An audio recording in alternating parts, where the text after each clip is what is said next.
Hey gang, it's Bex here, and I've got a little tip today that's going to help you in terms of your visibility. So if you're creating stuff for Instagram, Facebook, even your website, and you're looking for some inspiration in terms of images and you want to stay kind of in line with your brand colors, I've got something that's going to be really sexy for you. So if you know the colors that you want to choose, then you can bring them through into the photos. So I've got some colors here of various brands in my brand kit. So I'm going to pick this one, for example. I'm just going to copy over the color code.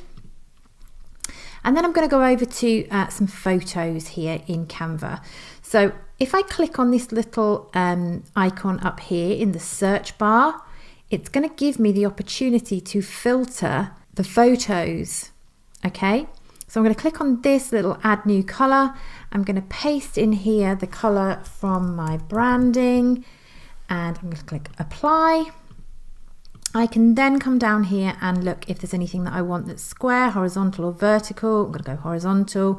I am a pro user, so that's not a massive issue for me, but if you want free images, then you can click on free and you can apply the filters, and lo and behold, Canva is going to give you all sorts of lovely, wonderful images that are similar to your brand colors for you to use.